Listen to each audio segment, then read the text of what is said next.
My dear student, colleagues, and all the viewers who are watching this program live from Facebook page, I'd like to welcome you all to our International Physics webinar. And today it's our 43rd Physics webinar. So good evening to all here in Bangladesh and good morning to all those who are watching this program live from USA. So hope you are well and safe from Corona pandemic. So all we know we are living in a Corona pandemic situation. So we cannot continue our normal life. So we cannot continue our normal academic program inside the campus. So we have to start our online program to continue our academic program. So our Department of Physics have started some online program, including online classes and online physics webinar. So we are trying to adjust with the new normal situation. And I think you have come to know that we have arranged a series of webinars. The main aim of our webinar is to motivate and encourage our students in this Corona pandemic situation. So today, it's a very great day for our department, and I think this day will be remembered for a long time by our department, as we're going to witness with a collaboration program with a famous scientist from Harvard University. And today I'd like to welcome you all to a joint session between Pabna University of Science and Technology and the Harvard University, USA. And we have with us here today Dr. Carlos Arguelles, Assistant Professor, Department of Physics, Harvard University, USA, and connecting with us from USA through online. And he has already connected with us, so I'd like to welcome our speaker. So good evening, sir. Good evening. And welcome to our webinar, and welcome to Bangladesh and our university through online, sir. Thank you for the invitation.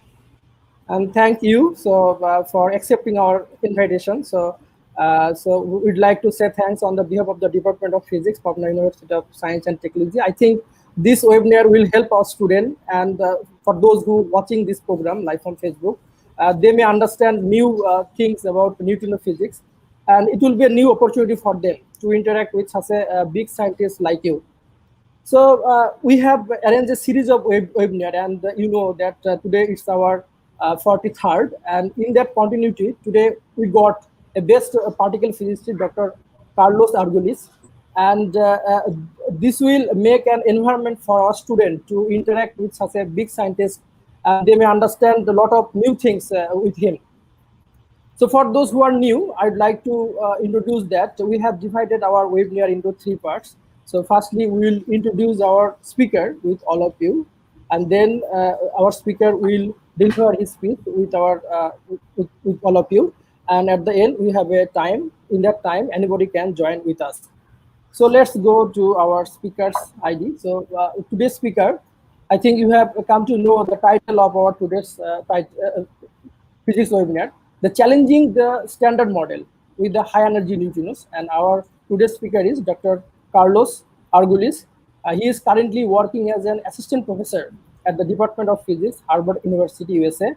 And he's also working on a ice cube neutrino observatory. His work currently focuses on discovering new neutrino phenomena using atmospheric and astrophysical neutrino data. In addition to his work in ice cube, he also studies in particle physics phenomenology and global fits in neutrino oscillation data. His experience is rooted in data analysis, computational techniques, statistical methods, neutrino phenomenology, ultra-high energy QCD, and high-energy astroparticle physics.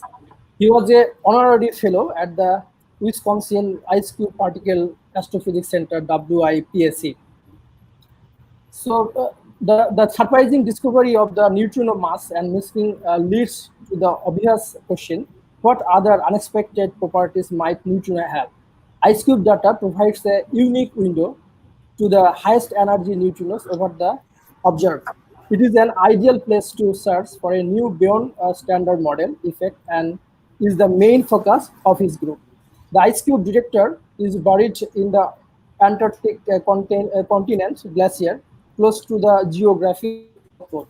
Ice cube observes neutrinos that are up to 6 order of the magnitude higher in energy than those produced at accelerator today. So most of these neutrinos are produced in the oscillation of cosmic rays with the Earth's atmosphere, while the rarest of them are neutrinos of cosmic origin that come from some of the most extreme environment in the universe. His groups develops a new technique to study these neutrinos and characterize them in order to search for a new neutrino physics and understand the origin of the high energy astrophysical neutrino flux. And if we see his educational professional experience, we can see he has completed his bachelor and master's degree from the Pontificia Universidad Católica del Peru and the PhD from the University of Wisconsin at Macedon. So if we see his professional career, he is currently working as an assistant professor at the Department of Physics, Harvard University, and he was also working as a postdoc research fellow at MIT, USA, and also as a research assistant at the University of Wisconsin, Macedon, and also as a research assistant at the Pontificia Universidad Católica del Peru, and also teacher at the Colegio Santa Margarita, and also teacher assistant of Pontificia and Universidad Católica del Peru. So if we see his award and fellowship, he got some award and fellowship from different organizations like American Physical Society and Wisconsin Ice Cube Particle Physics Fermi Lab and others. So, and collaborator, he's currently has a two collaboration with Beyond the Standard Model Working Group theoretical leader at Ice Cube Collaboration and also Ice Cube Diversity Task Force member, and also others. If we see his ResearchGate ID, he has a ResearchGate ID point is 37.21. And if you see his Google Scholar ID, we can see his citation number is more than 5,744. And we can see his Inspired Help ID, and this is his recent publication in 2020. So thanks for all of your patience. Now we need to go our speaker. So I would like to welcome you again, sir. This is your time. You can start your session, sir. Thank you very much, Pretam, and thank you very much for the invitation once more. I'm very happy to be here and to be able to talk about neutrinos, to be able to talk about Ice Cube. I'm only sad that when I cannot be there physically myself, but hopefully when this pandemic, gets better, we can meet all in person. Yeah, hopefully after the pandemic we can meet, and I'll invite you. Yeah, fantastic. So like Pretam said, I am a member of the Ice Cube collaboration, and many of the results I will show here are collaboration results and intertwine some of my own work. This collaboration is an international collaboration, part of the US, Canada, Europe, and some countries in Asia. So you are probably sitting somewhere in Bangladesh. I made this map here, which shows Bangladesh in comparison to Antarctica. And Antarctica is the continent where the Ice Cube Neutrino Observatory is. And what would happen if we were to travel to Antarctica and be at the site of Ice Cube? We will find a very big neutrino detector. The detector is buried about 2 kilometers below the Antarctic surface. So here you can see this drawing here. The top part of the ice shows the Ice Cube laboratory, very close to the geographical South Pole. And below it, in this mesh in black, you can see our main detector. And that detector is comprised of a set of photomultiplier tubes that can observe the challenge of light emitted by particles in the ice. So it's a very large detector. It's about 1 cubic kilometer in volume. Ice Cube is a very famous experiment for its neutrino astrophysics, and I will talk to you about that a little bit. We discovered the first evidence of astrophysical high energy neutrinos in 2013, and just 2 years ago, last Northern Hemisphere summer, we announced the evidence for an astrophysical neutrino source, which was a blazar. So today I'm going to give you a talk that it's a little of a strange Ice Cube talk to give, and is, besides doing neutrino astrophysics, what else can Ice Cube do? And here I have this puzzling penguin that you will see go through my slides several times, and this is actually a picture from the South Pole, and it's thinking about what can we do with these neutrinos. And I should tell you that Ice Cube is more than a neutrino telescope. It does a very broad range of physics. And here in this diagram, you can see the Ice Cube physics organized For example, in orange, you can see the neutrino physics we can do. We can do a lot of astrophysics, of course, in blue. And then we can also do a bunch of beyond standard model physics and fundamental physics. So in this talk, I'm going to explain you how IceCube is unique in doing neutrino physics and searching for the fundamental physics and why that's interesting. First of all, IceCube is a very unique detector to search for new physics. It's different from other detectors, and the first difference is that it's one of the biggest detectors in the planet. It's about 1 gigaton of target ice material. The search for new physics or search for size of physics using different techniques, this detector is going to use neutrinos, which is different than using, for example, protons in the LHC and collider experiments. While using neutrinos, the neutrinos that we're going to talk in this colloquy here are going to be different than most neutrino experiments. The energy of our neutrinos are going to be 10 to 10,000 times more energetic than our neutrino experiments. We're going to be able to study something that's very unique, which is astrophysical neutrinos. And I'm going to tell you about those in some slides, but those are going to be very old, very far-reaching, or neutrinos that come from very extreme environments. And it's also unique because we're in a regime where the physics of the neutrino is reasonably understood. The neutrinos interact with matter, these high energies, via a process known as deep inelastic scattering. So I can predict very well what I should see. So if I see something different, that's really interesting. So the question is, what kind of new physics can we do? And why do I title this talk Challenging Standard Model? So a standard model is one of the most successful theories we've ever written. It's incredibly successful. It matches parameter after parameter, observable after observables in a lot of experiments, both low energy and high energy accelerator experiments. It's a theory that's constructed a bunch of something called gauge symmetries, and it controls over 18 parameters, and it's a very predictive theory. But for a theory, it's actually a quite complicated theory. And here you can see the standard model particle content. And so in the top plot, you can see the quarks that make an inside of nucleons. You can see the leptons, for the electron, for example, is there. And then the antiparticles, antiquarks and antileptons, as well as the gauge mediators, which exchange the forces between particles. There are lots of fundamental particles, and they are grouped in these rows and columns. We do not know exactly why they're grouped in this particular fashion and why they have this particular color assignment. So it's a very complicated theory. And if you think about it, this is something that we have faced before when doing science. And about a couple of years ago was the 100th, actually last year, was the 100th anniversary of the periodic table. So in the periodic table, we had all of these elements, and we grouped these elements by common features of common like electromagnetic properties of the different elements. And those you can see as the typical colors in the periodic table. So the idea is, and so this pattern of colors in the periodic table, now we understand, comes from the electromagnetic properties of the atoms and the quantum mechanics behind it. So we have a theory that actually explains us why the periodic table is what it is. So the idea is that the standard model, which is this complicated array of particles, should have a theory behind it that is even simpler. Another reason why we should think about physics beyond standard model is that we know that the universe contains something that is dark matter and dark energy, and the atoms that the standard model describes only made less than 5% of the universe energy content today. So we definitely know something else is out there.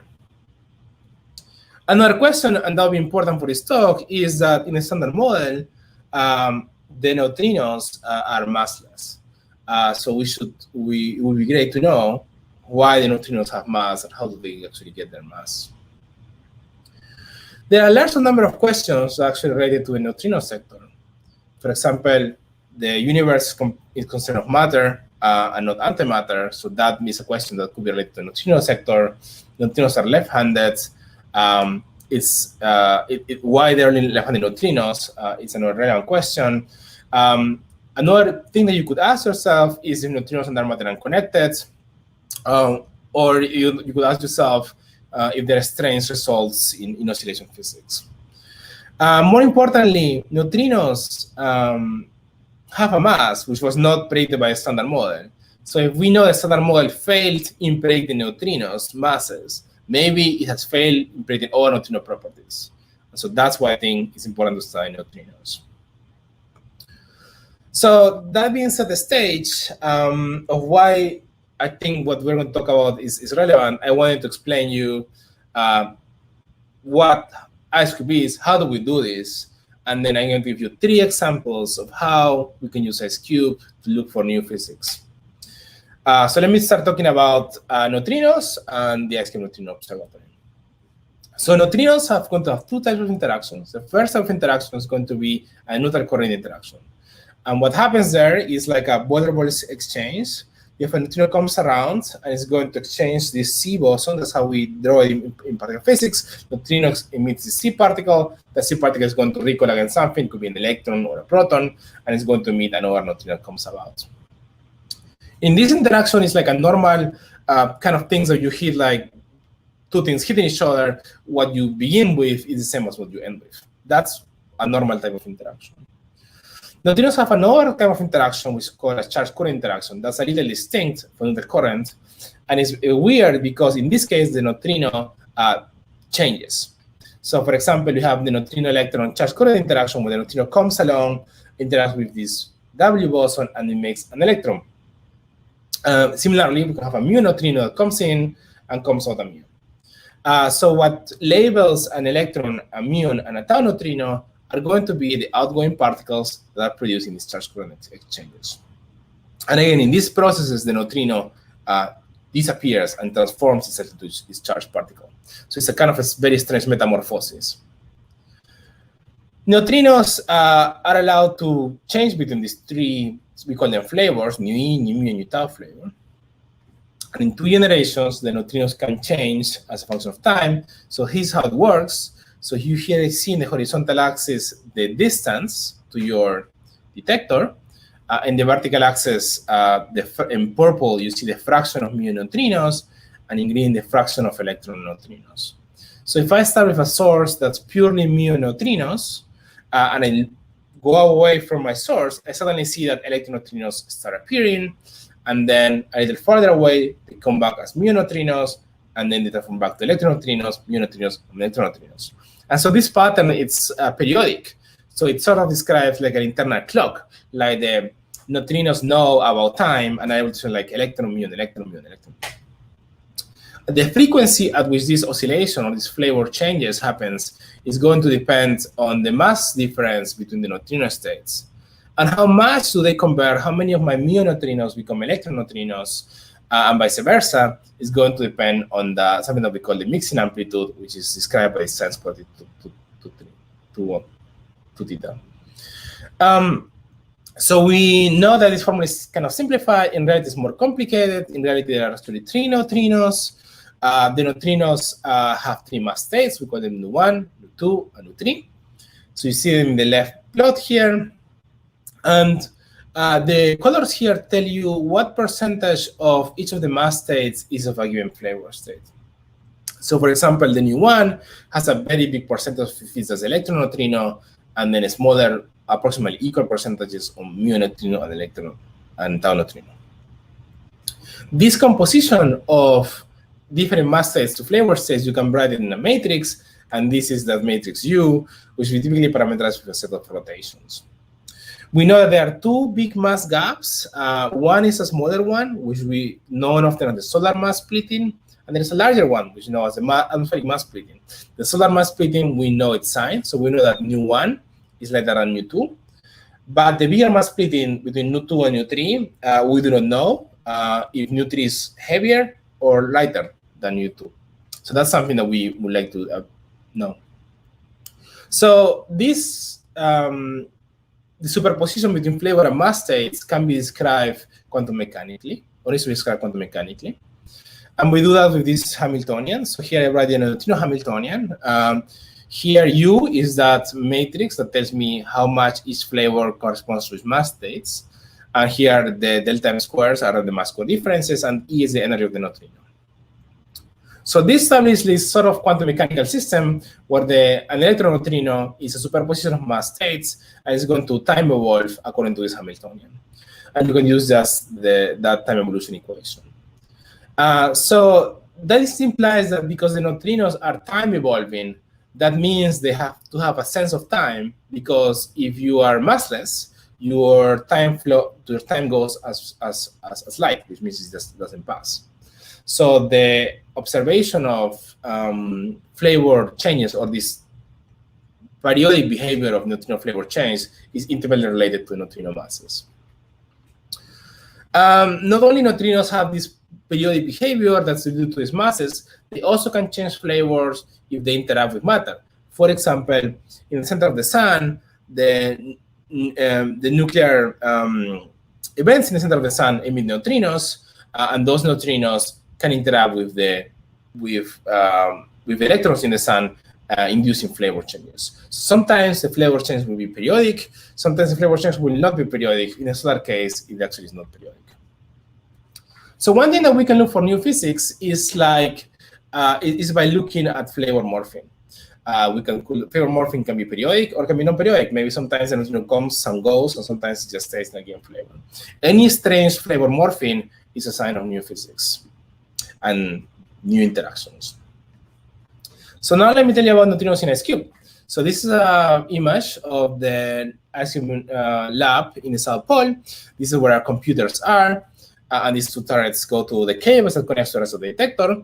And like I was saying earlier, that IceCube laboratory is connected to the main array, which is about 1.5 kilometers below the ice. The array is going to be comprised of 86 cables.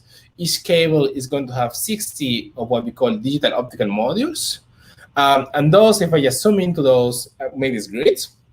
So each of those detectors is going to be like a sphere. Each of them is going to have a PMT, which is a light sensor, and going to have its own digitalization system within each sphere. And what we are going to see is we're going to see the light that's produced in the neutrino interactions. So a typical event could look like that. You have a mu neutrino that's coming to the planet. The mu neutrino interacts, shown by this yellow splash, makes a muon. The muon goes through the ice, and as it goes through the ice, it emits something known as Cherenkov radiation. Cherenkov radiation has a very particular spatial and time distribution, and by looking at how the Cherenkov radiation hits your detectors, you can figure out the direction of the muon, and that's the neutrino. This is a Monte Carlo of one of the events, and here is one of our event displays. So here you can see these little chains. Each chain is one of the IceCube strings. And then you can see that some of the chains have like blobs in color. Those are PMTs that have been struck by light made by muons. And so the bigger the balloon, the more light they have seen. And here the color tells you time. So red means earlier times, and blue means later times.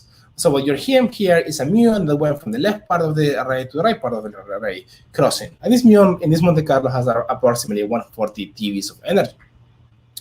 So, like I was saying earlier, by looking how this light was deposited, we can figure out, you can also already see it by yourself that it makes a line, but you can also figure out the muon energy.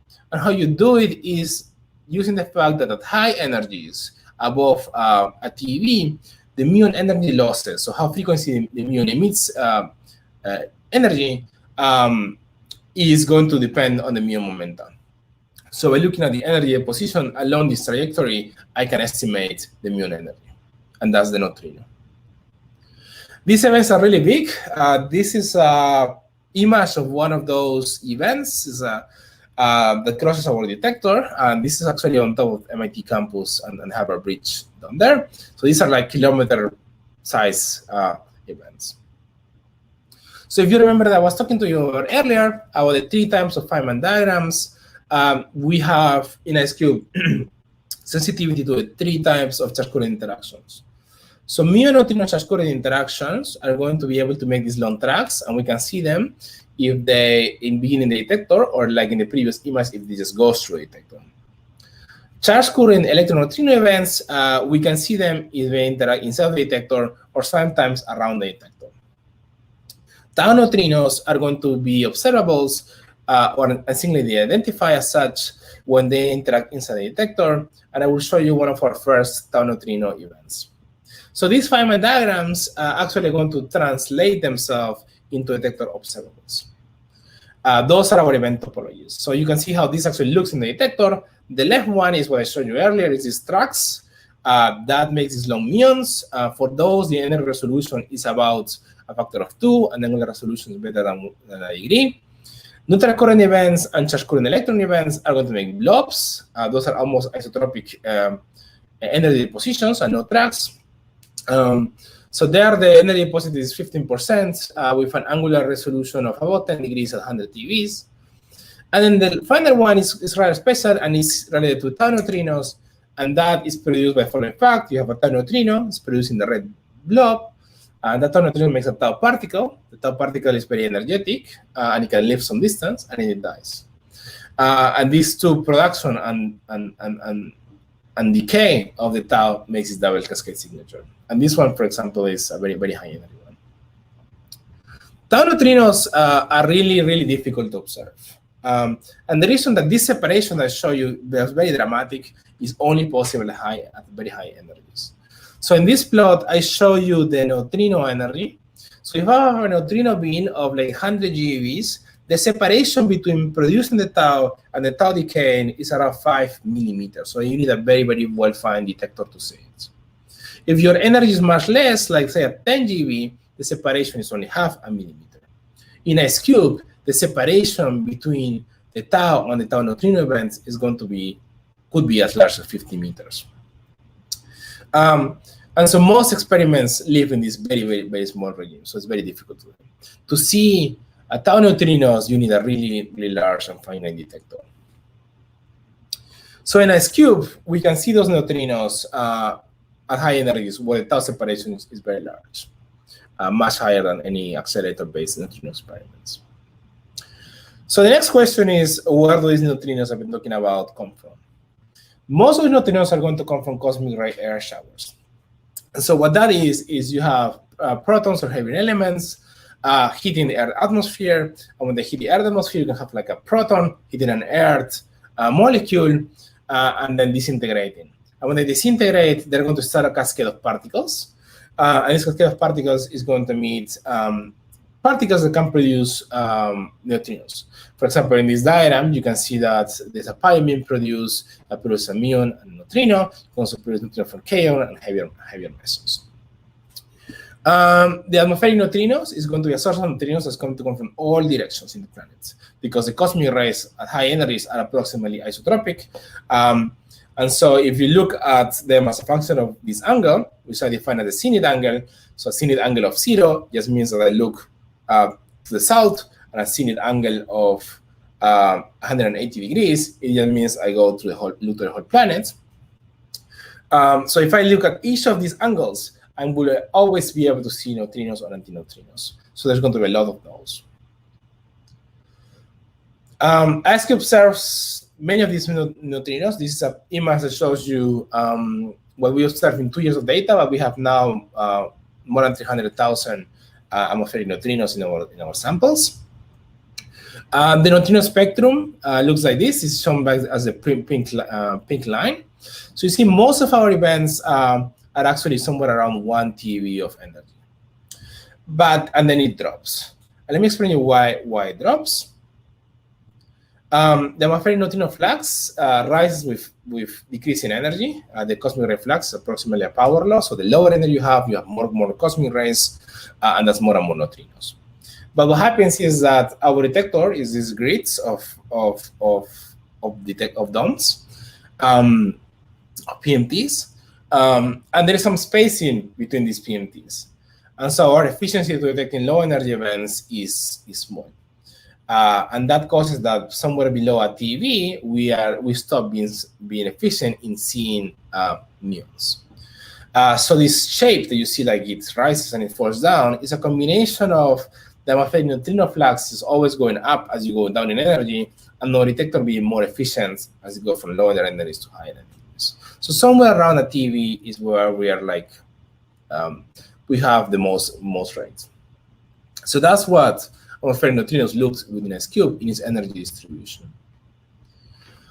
But we not only see atmospheric neutrinos, like I hinted in the very beginning, ice cube is a neutrino telescope, and we see astrophysical neutrinos as well. At high energies, here in this plot above 100 TeVs, we see a component of astrophysical neutrinos as these black dots here. How it is produced?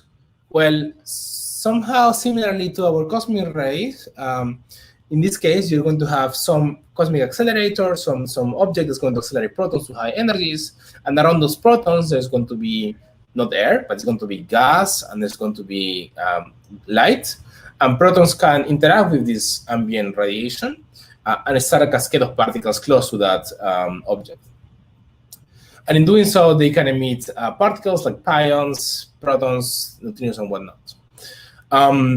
And so what we did recently is observe the first evidence for one of these neutrino sources by seeing a 4 billion year old 300 TeV neutrino in conscience from a blazar that was threatening in gamma rays. So these are really exciting sources. You can look at the highest energy neutrinos, and this is how they look. This horizontal axis is the energy that they have deposited inside of the detector, and the vertical axis is the number of events. So here you roughly have 60 of these neutrinos, and you can see that at 1 PeV, which is 10 to the 6 GeVs, there are about 3 of these events. But something that's interesting in this particular high energy sample is that in this sample, we see our first tau neutrino candidates. And let me show you how that looks. So our first neutrino candidate is this event here. And like I was saying, a tau neutrino is very difficult to observe, and the way you recognize it is because you first produce the tau, and then later the tau lives for some distance, and then it decays. So it makes 2 banks. The first one, which is shown here in red, is when you produce it, when it recoils with the nuclei, and then the one in magenta, when the tau decays. And you can see here the main event display. It's hard to see the double bank structure, but these panels that surround it, what they show you is the amount of light deposited as a function of time in our detectors. And you can see, for example, in that rightmost corner plot, there is a first light emission scene and then a second light emission scene. So the first one corresponds to the tau being produced, and the second one corresponds to the tau decaying. And this event was approximately almost 100 TeV tau events.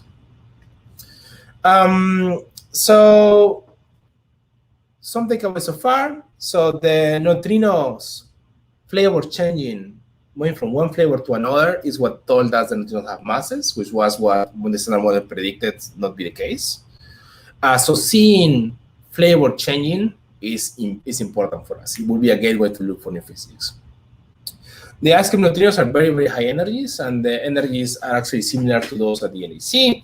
And this allows us to look for unusual interactions. For example, we can see tau neutrinos, which is very difficult. And ice cube sees 2 types of neutrinos. It sees atmospheric neutrinos and then also astrophysical neutrinos. So with these tools, let me tell you what kind of physics we can look for. So the first example I want to give you is something known as stellar neutrino. And neutrinos are weird, and that's something weird about them is that they are only left-handed particles, so there is no right-handed partner for the neutrino. And that's related to some other question we see is that we see that sometimes the neutrino flavor conversion is not what we expect. Let me tell you a little about those. So there's a long-standing problem in neutrino physics called the short baseline anomalies. And what these experiments are, these are 2 experiments called LSND and minimum. What they do is they have a very, in top one, a very pure beam of muon antineutrinos. And what they do is they look for conversion of muon antineutrinos into electron antineutrinos. So in the standard scenario of oscillations, in the energies and distances that LSND and minimum operate, you should see no conversion between muon antineutrinos and electron antineutrinos. But what they see in these plots here is the top one is the LSND plot. You see that there is an excess of data points on top of the plated backgrounds. That means that somehow those muon antineutrinos converted to electron antineutrinos. And the same thing is true in the minimum case, where you see that on top of this background, shown in this histogram, there is data that overshoots. If you think that one way that this could happen is that there could be a fourth neutrino. If there's a fourth neutrino, you are allowed to make this change. but this 4 neutrino needs to have a mass core difference of around 1 electron volt square. Okay. So there is also electron neutrino disappearance measurements. And how that works is you no longer look for muon to electron neutrino conversion, but you look for electron neutrinos disappearing. So one way you can do that is, as I do with these so-called dance experiments. So what you do is you have a reactor, and below your reactor, you have a detector. You can move up and down, up and down, up and down. So you can do the ratio of the reactor in the lower position, for example, to the top position. So if neutrinos are disappearing, you should see that this ratio should be changing with energy. So you can see here this ratio shown as a red line, and you can see that there is a small wiggle feature in that experiment. So like I was saying, that can be explained by something called stereoneutrino, and that stereoneutrino will need to be such that it does not interact with the gauge boson of the weak force, does not interact with the C and the W. And this is 4 mass states shown in the support on the right. And most of it is made of the 3 flavors, here red, yellow, and light blue. But most of it is the stereoneutrino flavor. So how we introduce stereoneutrino in our model is we introduce this additional mass, mixing parameters, and this additional mass core difference. So the conversion between mu neutrinos to electron neutrinos, as well as the survival of electron neutrinos onto its same flavor and mu neutrinos onto its same flavor, is going to be controlled by how much electron neutrinos is in this heavier new mass state, which is called UE4, how much mu neutrino is there in the heavier Nu4 state, and how much is the difference between the lighter mass known standard model neutrinos and this new heavy neutrino. That's this delta M square in green.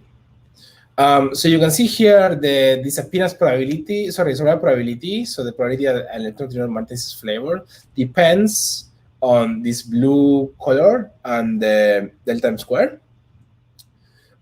So that's what was seen in that little wiggle that I showed you earlier of this the reactor moving up and down. The appearance experiment, so went from mu neutrino to electron neutrino, depends on the combination of how much muon component does the heavy neutrino have and how much electron component does the heavy neutrino have. And the disappearance depends on the muon contribution. And one thing that it's clear is that if the mu neutrinos convert to electron neutrinos at some frequency, the frequency that you should see in the electron neutrinos appearing should be the same frequency. And that's why these boxes in green are all aligned. So the oscillations need to have the right size of this appearance and the same frequency. So we can try to see if we find in the neutrino data sets coincidence of appearance and disappearance in the right places. And so we can look at the global data sets, and you can combine the global data. So the horizontal axis is the amount of muon to electron conversion, and the vertical axis is the mass core difference between the lightest and heavier neutrino states. And this mass core difference is around 1 electron volt square. So it turns out that if you look at the whole neutrino data sets, there's a very strong significance towards having additional neutrino state, and that's very, very significant. The delta chi-square is more than 50 chi-square units with 3 degrees of freedom. But there's a problem with the stereoneutrino explanation of mini-moon and LSND anomalies is that if I looked at the different channels that are supposed to tell me the same picture, they actually do not match. So here you can see the appearance experiments. Those are that looking for muon to electron conversion. So in the horizontal axis in the left plot, they prefer that regime in red. And then you can see the disappearance experiments shown also in the same coordinates. Those preferred large masses and small mixins. And so you can see that essentially you can think about the delta M square in the vertical axis of the oscillation frequency. The frequencies and amplitudes of the appearance and disappearance just don't match with each other. And that means it's inconsistent. This is a very big problem because the LSND and mini-moon solution is very statistically significant. So it has put out a very large experimental theoretical problem to understand the minimum anomaly. So there are many ongoing experiments and also many new ideas of what we could do to resolve this problem. And I encourage you to think about it. Most of these experiments are going to look for muon disappearance in vacuum. But I'm going to show you a new way that IceCube can look for stereoneutrinos. So in most cases, the stereoneutrino signature can be modeled by this two-level system given by the top Hamiltonian, where it only depends on the mixins used and the delta m squared for 1.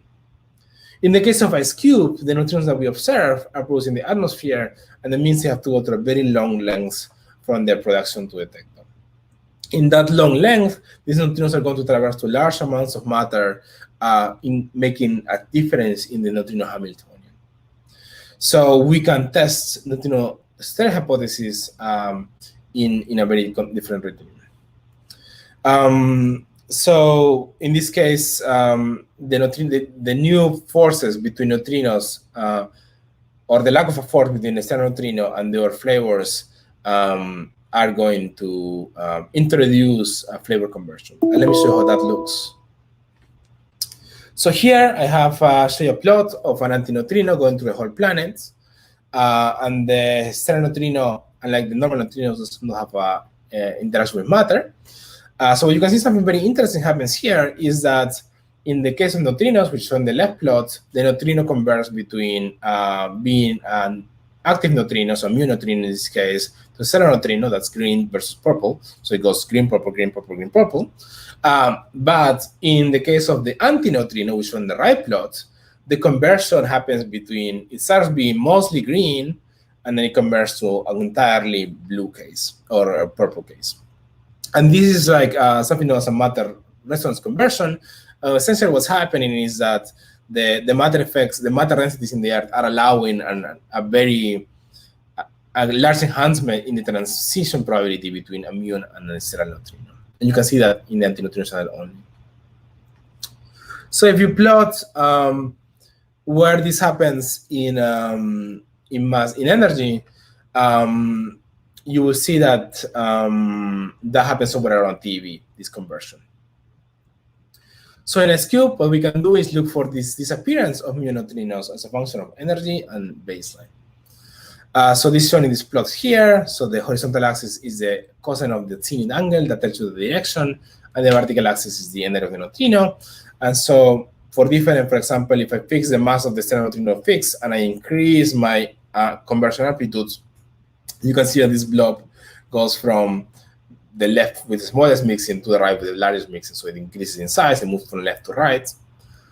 I can also change the mass of my stereoneutrino, and here I organize it from larger masses on the left to smaller masses on the right. And you can see here that the location shown in red where the neutrinos disappeared moves from higher energies to lower energies. So then what I can do is I can look in my distribution of mu neutrinos and to see if I fit this disappearance.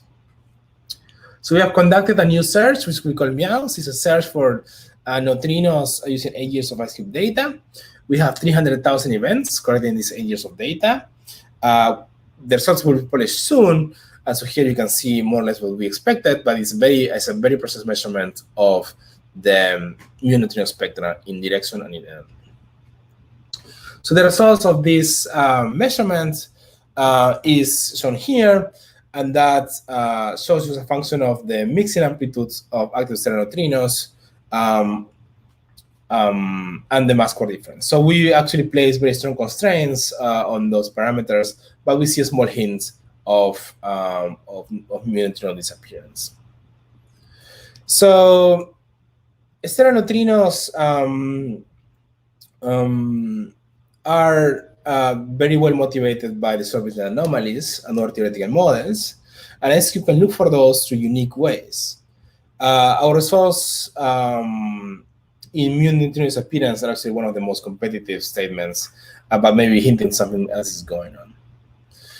So unfortunately, I'm running a little short on time, so I'm going to talk about a little fast about the next topic.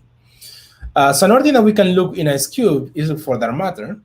One way you can look for dark matter is we know that dark matter accumulates in the galactic center, and then dark matter can then decay, for example, or annihilate to have two dark matter particles hit each other and produce neutrinos.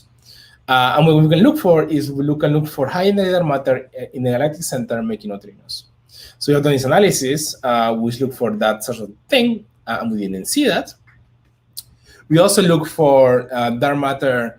Instead of annihilating, the dark matter can be unstable, and it can decay, making two small particles among the neutrinos, and we have also seen no such thing.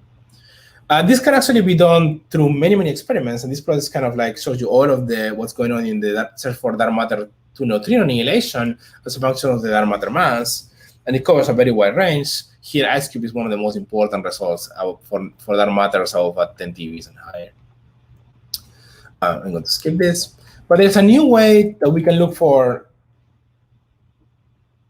interactions between dark matter and neutrinos. So not only we can look at the sky and say like, hey, the galactic center has too many neutrinos, maybe the neutrinos are coming from dark matter.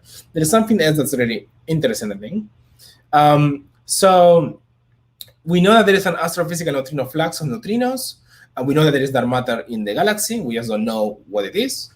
But if dark matter interacts with the neutrinos, then what could happen is that, imagine you have astrophysical neutrinos, so here in yellow, they come orthogonal to the galactic, they don't go to the galactic center. So you get this flux in yellow of neutrinos. But if neutrinos are going through the galactic center and the neutrinos interact with dark matter, maybe the dark matter absorbs these neutrinos. And so you see less neutrinos if you see neutrinos going through the galactic center than if you see neutrinos going not through the galactic center. So you need to here model how the neutrino and dark matter interacts. So you can think about it like interact proportional to the energy, but that doesn't work because these energies are really, really high. So you need to actually have some kind of microphysics that describes how the dark matter and the neutrino interact. So we did this type, these two different types of interactions. The first one is some kind of like fermionic dark matter represents vector mediator, and the one is scalar dark matter fermionic mediator. So what they do is here you have the sky. This is sky map in galactic coordinates. So the center is the galactic center. And here the color is the Coulomb density of dark matter, so the log. So if dark matter interacts with neutrinos, you should see less neutrinos in the galactic center instead of more neutrinos in the galactic center. And the crosses and excesses are neutrino events seen by ice cube. So this, if you actually look at this distribution, it may look like there's a gap, but if you look at it statistically, there is no gap in the center. So with that information, we were able to put constraints on interactions between dark matter and neutrinos. So the ice cube can look at the galactic center and look for neutrinos from the galactic center and see, are there more neutrinos? If there are more neutrinos in the galactic center we think about, then that means we have seen dark matter becoming neutrinos, which is amazing. On the other hand, if we see too few neutrinos from the galactic center, maybe the neutrinos and the dark matter are talking to each other, and we're seeing less neutrinos. And so in that actually something that's also relevant for cosmology, where you have a situation where you have a large dark matter neutrino interactions. So now let me talk to you very briefly about the last topic I wanted to cover, which is the topic of Lorentz variation. So neutrinos flavor changing is essentially like a clock where the neutrinos go like electron muon at a given frequency. But if Lorentz variation if Lorentz symmetry is not preserved, the way the time changes for neutrinos is going to be different. And different ways of changing times are going to imply new ways of changing flavors. So by looking at new flavor changes, we're exploring or constraining Lorentz symmetry. And for this, I'm going to use astrophysical neutrinos, and it's going to take me some minutes. But the way we can do it is by looking at different sources of astrophysical neutrinos. We typically organize them in three categories. So there's like pion sources. In that case, you have a pion that makes a muon or a nanomuon. The muon decays, makes an electron, or a positron rather, a muon and an electron and a neutrino. So if you count the neutrino flavors, you have 2 muon neutrinos and 1 electron neutrinos and not neutrinos. So you have what we call a 1 to 0 flavor composition. If you have in a high magnetic field environment, the muon will lose energy very promptly, and you will not see the muon, and so you will only see the muon neutrino at high energies. You can also have neutron production. In the case of neutron production, you will see production of nu bars. So the neutron sources, we know neutron sources are pure nu sources. Muon sources are going to be, muon dump sources are going to be pure muon sources. So we typically looked at this in terms of something called a flavor triangle. And let me talk about this plot because it can be a little confusing. So the horizontal axis is the fraction of electrons at Earth. The right axis is the fraction of muon at Earth. And the left axis is the fraction of tau at Earth. And there are these numbers around it. So if you are in this point here, that means you have 100% muon component. If you have this point here, it means you have 100% electron component. If you have this point here, it means you have 100% tau component. And if you're somewhere in the middle, you go along this way to look at the electron contribution, along this way to look for the muon fraction, along this way to look for the tau fractions. So each point in this triangle tells you these relative contributions. So we know neutrino oscillation, so we can predict where things end up. So if I have different initial sources, so here is pion, neutron, muon dump, and taus. If I can use the oscillation parameters I know and predict where you end up. It turns out you end up with these color regions here. So if we find a flavor composition that's outside these regions, we can see Lorentz. We will see something like Lorentz variation. So let me just put this in context. So here's one of our latest statistical flavor measurements. The result here is shown in black. So you can see that the standard regions, for example, this yellow one here, is inside of this black circle, which means at the moment we are seeing something compatible with standard expectations. But that can change if you have, like I said, Lorentz violation. So if Lorentz violation is like a field that permits space, and that field is interacting with the neutrinos, and that can change the flavor composition of those as they come through. One way of thinking about this is by parameterizing the interaction between the Lorentz violating field and the neutrinos via some effective operators. I brought them in like this. So what we do essentially is each of these color scales shows you how the Lorentz violation modifies the expected flavor composition. So for example, let's look at the purple one. So you start in the darkest blue. That's the standard case for a muon dump source. And then as I increase the amount of Lorentz violation, I move to that corner on the right. And so different ways of introducing the Lorentz violating operators are going to introduce different trajectories in this flavors space. So with that, we are actually putting really strong constraints on Lorentz violation, which we are now starting to reach sensitivity to the Planck scale where you expect Lorentz violation to be. So IceCube is very sensitive to Lorentz violation and other effects of the Planck scale by looking at the effect it has on the neutrino statistical flavor. So I hope that through this series of examples, I have convinced you that IceCube can do lots of science and can see all of the neutrino flavors and has great potential for discovery. But I must tell you that the IceCube science is only growing.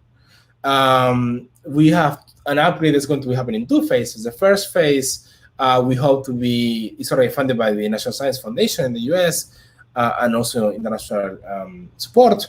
And it's going to be what we call the IceCube upgrades, and it's going to put 7 new strings inside the innermost core of the IceCube detector, which is going to allow for improved flavor identification. Flavor identification is crucial to understanding neutrino oscillations, and that's for the physics. And there's a second upgrade that is called phase 2. And in that case, we're going to have a 10 times larger IceCube. So here in red, you see the current IceCube detector. In blue, you see the enlarged detector. And that's still under approval by NSF. So if we see what will happen in the next years, is this blue contour here is what we will expect could be the measurement of 12 years of IceCube. But if we actually have the upgrade phase 1, we can reduce it to the green region. And so now we're getting to the interesting parts where we are really considering these flavor triangles, and maybe we find interesting flavor contributions. So yes, to conclude, neutrino physics, I think, is very interesting times. We have lots of questions that are unanswered, and hope you, I saw you some of those questions. There are these persistent oscillation anomalies, the LSND and minimum anomalies, that are really problematic.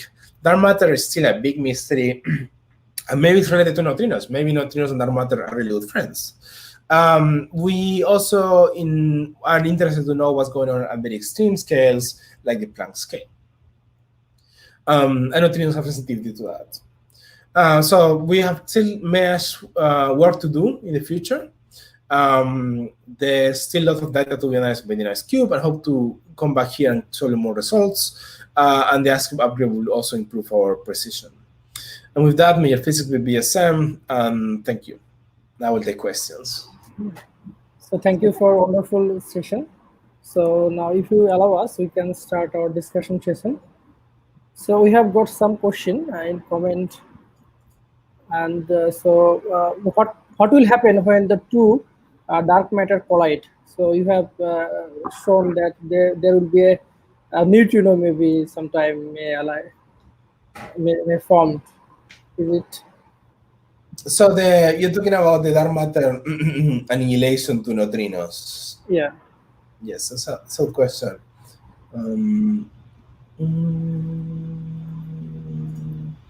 So we actually do not know how dark matter will make neutrinos, and that's kind of what I put this blue balloon here. So dark matter somehow we think connects to the standard model. It could go to like dark matter goes directly to neutrinos. Here you have some kind of physics in between them. So we do not know what this is. But most dark matter interactions with standard model particles will produce neutrinos eventually. So the signature you're looking for is in regimes where you have large accumulation of dark matter like the galactic center, you have an excess of neutrinos. So here, for example, here is the right ascension, the declination, and here is the galactic center.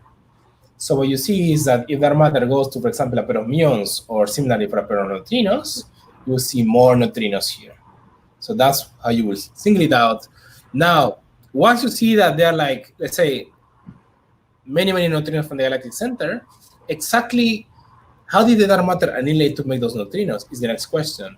And that would require us to understand. It could have been like, dark matter went to like a pair of muons, and then the muons decay, making neutrinos, but there are many alternatives, and that would be really exciting thing to disentangle. Yes, yeah. Thank you. So there is another question. So the Huching, the founder of the PUST science, asked me that he believes that no time and no matter. We never observe time except through motion. So we never can detect matter except by detecting the force generated by the fields. That the universe is consisted of changing the field in space, extending to infinity. The foundation of the physics should start from the latest concept rather than the earliest observation involved classical mechanics. So maybe he has another concept. So is the question related to, it was kind of a long question. So yeah, maybe. Okay, so there is another question related to neutrino. So is fourth type of neutrino anti-neutrino exist? Oh yeah, that's you can see it. Yeah, good question. So let me maybe go back to the very beginning. So here this is normal in a simplified version, and so here you see 3 rows. So you could ask your question, why are there only 3 rows of standard model? Like why there's not like a 4th family of quarks or 5th or 6th? In principle, as far as I know, there is no reason why there should be no more rows. There is no reason why there could not be a 4 neutrino. The question is, we need to prove that there is a 4 neutrino. We have hints that there may be a 4 neutrino, but so far his hints are problematic, and we have to keep looking at it. But it could be. That's actually a very good question. There is no reason why it could not happen, and we are looking into it. That's a big research topic. Thank you. So there is another question. What is mean by flavor? Yeah. So flavor, it's a little jargony, I guess. We could call them types. You could say that there are three types of neutrinos. There is the electron type neutrino, the muon type neutrino, and the tau type neutrinos. And each type, for example, the electron type neutrino makes electrons, the muon type neutrino makes muons, and the tau type neutrino makes taus. But instead of calling them types, we call them flavors. For historical reasons, essentially, but we could have called them types. It's just there are three types or three flavors, and we think that flavor or typeness of neutrinos, if you want to, is in the standard model. It's in these neutrinos is a conserved quantity, so it has some value. So the number of electron flavor objects should be preserved, we thought, but it's not the case. They can actually change. So thank you. So we have another question. What is the neutrino oscillation? Yeah, neutrino oscillation is it's this phenomenon I was talking about where neutrinos can change flavors. So like I was saying here, the neutrinos start with a mu neutrino and they change into an electron neutrino, which is this green color. And they can change back and forth. And because it's periodic flavor change, we call it an oscillation. And it's reasoning. I mean, that's let's say what it is. It's just the change of neutrino flavors in a periodic manner. And the fundamental reason for that existence is the fact that neutrinos have masses and have a natural sort of like frequency of variation. Yeah, thank you. So there may be another. This may be the last question. So you spoke about the interaction between neutrinos and dark matter. Yeah. Why not about the other microscopic particle and dark matter? Yeah, that's a really good question. In fact, we look at other particles interacting with dark matter. There are searches in the direct detection experiments in very deep underground mines where you look for interactions between dark matter coming from outer space and protons and neutrons.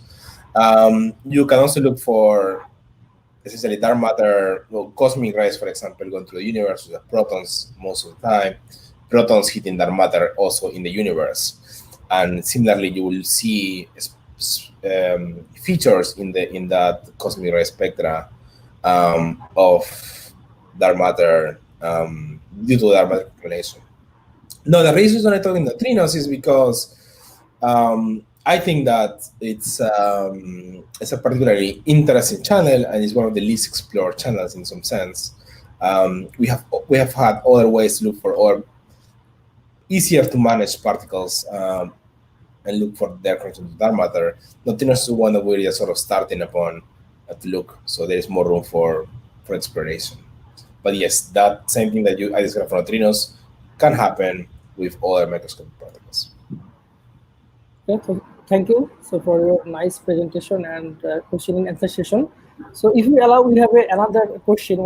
Maybe the one last question. So we have the center of we have a neutrino from center of Earth, and we have a neutrino from atmosphere, cosmic or supernova. So if these two interact, what will happen? So the neutrino from atmosphere or cosmic or supernova interact with the center of Earth neutrinos or reactor neutrino, what will happen? So if you have a neutrino interaction. Yeah. So the neutrino density, the number of neutrinos around. Okay, you can have neutrino interaction. That's totally allowed. Let me just show you here. So this diagram, I talked about it from left to right. So you have a neutrino hits an electron, but you can also have a neutrino hitting another neutrino and making a pair of electrons. So that is something that, I mean, it's possible. The question is if that's easy to observe. That's tough. Already observing neutrinos is hard. in the cross section, the rate at which the neutrinos interact with itself is rather small, but it's actually quite important in some scenarios where there's large neutrino number. So, for example, in supernovae, you have something called the supernova neutrino sphere, and that's a regime in the supernova explosion where there is lots of neutrinos density. And in that case, the neutrinos will interact with each other as they cross in multiple directions, but that requires very large neutrino densities because the neutrino interaction is quite small. So thank you for your nice presentation. So I'd like to say thanks on the behalf of the Department of Physics, Pabna University of Science and Technology. Actually, this day will be remembered for a long time, our department, because this is a very good opportunity for our students to interact the physicists from Harvard University. And you accepted our invitation. Actually, it's a very big thing for us. And so thanks again. And hopefully in the near future, we will again another webinar with you. And after the Corona pandemic, I will definitely invite you to visit our country. Our beautiful country, Bangladesh is a very beautiful country, so you should visit our country. And I will invite you definitely. Yeah, it will be fantastic. It will be very nice to visit. I'm sure it's great. Thank you. So see you again. So bye for today. Bye. Bye.